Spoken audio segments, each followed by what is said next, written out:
Hey guys, welcome back to my channel. I'm the Teenytinyrealtor and otherwise known as Carly Cashman. And today we're going to be going over different types of loans and qualifications for them. And I really want to highlight on the fact that I'm giving you tips. I am not a qualified lender. I will point you in the right direction, but this is basically to give you an idea of what you're walking into when you start speaking with a lender. Alrighty, and to begin, I do want to say there's a lot of factors that go into what you're going to be qualified for. There's debt to income ratios, which I'm not going to touch too much on just because that is definitely a lender question. And then there's other factors like assets and your credit profile, your credit score, and work experience, and lots of factors that go into what you're going to be qualified for with a type of loan. So just briefly, I would like to touch base on the types of loans and the deposit as well as the average credit score to start. So for the first type of loan, it's a conventional loan. We have touched base on that's the ideal for the buyer and that's the ideal for the seller. You're going to be starting at 3% when you're doing your deposit, 3% of the purchase price, and ideally where you'd want to start is your credit score being a 680. And that can fluctuate. It's dependent on a lot of factors, but averagely speaking, according to my lender, my preferred lender, he says 680 is a good place to start when it comes to a conventional loan. And then the second loan is the FHA loan. Now, we have discussed that that's more of a flexible type of loan, so most people are going to be FHA loans, and that's going to bring you to about a 3.5 deposit when it comes to your purchase price, and when it comes to your credit score, about a 620. 620 is going to be a good place to begin there. Now, I have seen 590s, 610s, but that's really pulling teeth in other avenues and the other parts of the loan, so 620 is a good place to start. And then we've got, of course, our VA loan.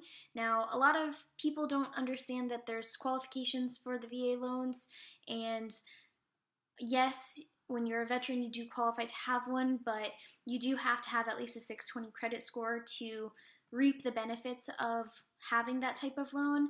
Now, there have been situations where my partner and lender at Quicken Loans, Mike, he is a VA specialist, and he actually had a client that was 18, went into the military, and when he got out, he wanted to purchase a house reasonably, and he had about a 700 credit score, so we think that's pretty good, but he had one line of credit. It was a credit card that he barely used, and because he didn't have a strong credit profile showing that he is going to be able to pay off balances and things along the lines of that, he didn't qualify for the 100% financing option that VA specializes in.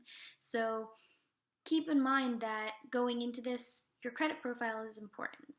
And then last but not least, there's the USDA loan, which is a 0% down, but there are qualifications for that that are way more stringent than other ones.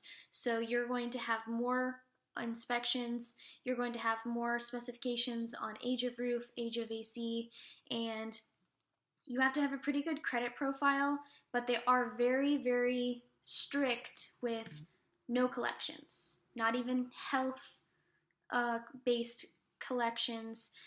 So when it comes to that, you are getting basically a favor for having great credit, and they're saying, hey, we're going to let you do 0% down because you obviously can vouch for paying your balances off in the past, so here's basically a government's favor to you. And keep in mind that a USDA loan does take longer to close because of all the hoops that you have to jump through, so 60 days in comparison to a 35-40 day.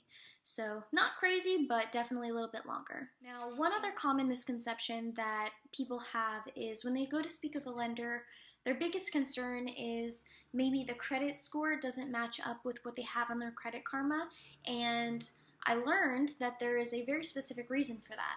Credit Karma is a balances, as you know, of 3 different types of credit. Now, when they run that, it's more focused on more of a retail basis. So if you run your credit score and it says you're 680, then you would directly be able to go qualify to get a credit card or maybe a bigger purchase, like a cell phone. So, but when you're going through the process of getting a mortgage, there are so many elements that go into that, and it's such a bigger purchase that credit score isn't going to match up with what a lender is going to run for you. So don't be alarmed if they don't match, because they're not going to. We are not privy to the information to run that the same way as they are. So that leads me into my next thought of, these are just tidbits of information. These are crumbs in comparison to when you speak to a lender, you get the whole cookie. So make sure that you go and talk to them and get your actual perspective, because there's no Google search that's going to tell you what loan you qualify for. We definitely need to speak with a qualified lender and start that process. So whenever you're working with your realtor, if you're working with me, I have preferred lenders that I trust to know that they're going to do everything in their due diligence to make sure that we get to the close and you don't get gray hair from the process. So make sure that if you are working with a realtor, or if you haven't worked with a realtor yet, that when you do start the process, you ask them who they prefer, and trust that since this is the realtor's job, that they want this to close just as much as you do, and they want to make sure you're taken care of 150%. So if you're just shopping around, it's more likely that the realtor will have a few more options that are more qualified than a Google search per se. So definitely ask when you start the process. And I know that everyone's been waiting for the giveaway, so I do want to touch base on how easy it is to do that. So I'm partnering with Mike Brennan with Quicken Loans. He is my preferred lender, and he's absolutely phenomenal. I work with him on every transaction I can. So for this video, we're doing a giveaway of $750 in lender credits towards your purchase for your home. Now, what that consists of is, as you saw in the last video, those little numbers can add up. So you can use that as a closing credit, you can use that towards your appraisal, you can use that towards your inspections, off of your budget towards your house. So the ways that you can do that is, 1, you have to subscribe. 2, you have to comment your email address below. And 3, you have to share this video on social media such as Facebook or your Instagram or anything like that. And once you do all 3 steps, I will know, and then I will send you a promo code. And once you start working with Mike, as long as you're a qualified buyer and you can work towards getting that loan covered and set and ready to go, then you'll get $750 towards your closing. So keep in mind, it's not a visa for $750, it is towards your closing. So when you're purchasing a house in the next few months, then you'll be able to use that credit. Now, once we do start the process, I'm giving you a 60-day window to use that. Now, we will have further giveaways in the future, but just keep in mind that that is going to be 60 days from the day that you start that process. So definitely subscribe below and tune in next week. So if you guys have any questions or you want me to highlight on anything that I talked about today, definitely comment below and I'll be glad to do that for you. But otherwise, have a really great week and I'll talk to you guys soon.